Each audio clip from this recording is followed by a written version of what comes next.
Formula One team principals are in extremely short supply, and when it comes to motorsport management, there's nothing else quite like it. So when a manager becomes available who's worked at the top for almost 3 decades, who has tasted success throughout his career, and has worked at the biggest motorsport team in the world, that gets people interested. Mattia Binotto is just that man, and he could be gearing up for a huge move that would put him head-to-head with the team that fired him. Binotto is ready to return and reap his revenge. Former Ferrari team principal Mattia Binotto has resigned and left his post at the end of December. The jury is still out on whether he resigned willingly or was strongly encouraged by the Ferrari upper management, but we may never know the answer to that mystery. Binotto's position after 4 seasons as principal is believed to have become untenable after he lost the confidence of the Ferrari president John Elkann, following a season where the team was left looking helpless and, on occasion, amateurish by a dominant Red Bull and Max Verstappen. With the regret that this entails, I've decided to conclude my collaboration with Ferrari, said Binotto. I'm leaving a company that I love, which I've been a part of for 28 years, with a serenity that comes from the conviction that I've made every effort to achieve the objectives set. I leave a united and growing team, a strong team, ready, I'm sure, to achieve the highest goals, to which I wish all the best for the future. I think it's right to take this step at this time, as hard as this decision has been for me. He took over as Chief Technical Officer in 2016 and Principal in 2019. His task then was formidable. The team he inherited from Maurizio Arrivabene badly needed a reset. They had challenged for titles in 2017 and 2018, but both seasons were found wanting. Binotto had wanted to forge an entirely new squad from the ground up, as Jean Todt had done during Michael Schumacher's huge success with the Scuderia. I always say to my guys, it's more important to be Ferrari than winning, Binotto said in 2021, because winning will be a simple consequence. If we're capable of being Ferrari and working well, the winning will be the consequence. But the victories failed to materialize. Being Ferrari was simply not enough, and Binotto ran out of time. The weight of expectation at Ferrari is crushing for anyone who doesn't live up to it, as Mattia found out. But just because he couldn't get one last win out of the old racehorse doesn't mean he's a bad principal. I'm sure many of you will agree when I say that the problems at Ferrari go far deeper and far higher than the team principal. There are plenty of suitors around the paddock for Mattia, especially as the sport grows and new teams join. Having someone at the helm with his kind of experience will be invaluable when trying to navigate the political and technical death trap that is Formula One. Right now, Mattia is probably at his vineyard in the Trentino region, taking the term gardening leave as literally as possible. The perfect place to relax, recoup and plan his return. No doubt his phone will ring soon, assuming it hasn't already several times.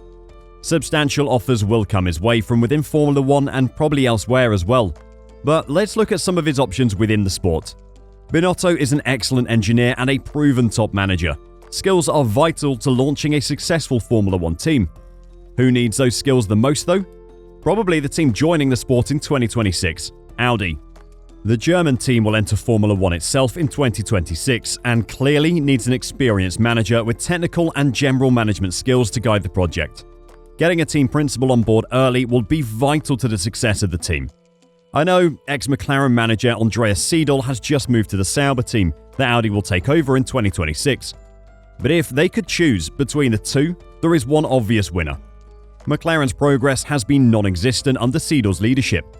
The only reason they made it to third in 2020 was because Ferrari had their worst season since 1980. This year was their best chance to genuinely move up the table, and they blew it. Mattia, on the other hand, has been a part of Ferrari throughout their most successful period and was a part of their pushback to the top this season. Staying as close to Red Bull as they did is nothing to scoff at, and maybe deserves more praise than it's been getting. Audi is a company with an Italian character. The name Audi is derived from the Latin for listen. The most iconic Audi product is called Quattro, and the company owns both Lamborghini and Ducati. Although Binotto is not a vengeful person, it would of course be very sweet if he could beat Ferrari at a team that is poised to become a top contender. Another company looking for a top engineer is Red Bull, which has set up its own engine division. While the company has brought in many people from different F1 teams, Porsche staff was planned to oversee the project as part of a joint venture between the car company and the energy drink brand. These plans fell apart, and so there is probably a top vacancy open. Mattia worked on Ferrari engines for years before he moved into management and could be the perfect person to oversee the new Red Bull powertrains division. Those are only the two most obvious options though. A closer look reveals potential positions elsewhere as well. Mercedes announced at the end of 2020 that it would review the shareholder structure. Mercedes, main sponsor Ineos, and team boss/investor Toto Wolff all received a third of the shares.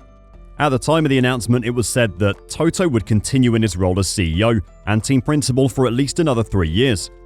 After that, the Austrian would have the opportunity to take up a new managerial position within the organization, if he decides it is the right time. That 3-year period will come to an end at the end of next year, about the same time as Binotto's paid leave period will end. Binotto's availability could lead Wolff to believe that the right time will arrive soon, especially now that he has a young family and has already scaled back his travel commitments in view of the expanding Formula 1 calendar. He knows Binotto and has defended the ex-Ferrari boss since he resigned, saying that Ferrari treated him awfully and he wouldn't wish that job on anyone. In addition, the engine arm of Mercedes' Formula 1 team, Mercedes High Performance Powertrains, has recently lost staff to Red Bull and could use Binotto's qualities. There are plenty of good options around the paddock that Mattia would be able to take up. He'll definitely have the most impressive CV of anyone applying for any of the roles we've just listed. But after 28 years at Ferrari, perhaps Mattia fancies a break from the day-to-day running of a Formula 1 team. It must be absolutely exhausting, and the travel is a nightmare. Perhaps he would prefer a role in Formula 1 management instead, not of a team but of the sport itself. For many years, Binotto reported to the current F1 president and CEO Stefano Domenicali, who was his boss at Ferrari. With Ross Brawn, another former colleague of Domenicali, and Binotto stepping down as F1 director, there could well be an opening for an experienced and trusted engineer at F1, especially as F1 has started the road to 2026. New rules will be introduced that year, including new engine regulations. The conclusion of this is that Mattia may be gone for now, but if he has the desire, he could walk into a top job in the next few years and prove all of his critics wrong. And they are numerous. Former Ferrari man René Arnoux has torn into the departing team boss Mattia Binotto for errors that he described as unforgivable. Arnoux spent 3 seasons at Ferrari in the 80s before moving on to Equipe Liga, and has been providing his thoughts on the modern-day fortunes of his former side. I didn't like seeing a very competitive Ferrari let the championship slip away because we started well. It's true that there was no reliability, but we lost some Grand Prix almost as if we'd done it on purpose. The mistake he, talking about Binotto, made for me in Formula 1 are unforgivable. I've never been on Binotto's side. Someone who says, it will be better next year, doesn't deserve that place. I would have fired him several years ago. I've said that several times. Behavior like his is intolerable when you're at the head of the most beautiful team in the world. René Arnoux' comments are representative of what a lot of Ferrari fans feel, especially after a season that started so well. As fast as Formula 1 may be on the track, it is a slow-moving sport off it, and advancing up the table takes time, something Mattia was not given. I suspect that if someone does give Mattia another chance, he won't have much time to prove his worth before comments like Arnoux start again. Could you see Mattia at Audi, Red Bull or Mercedes?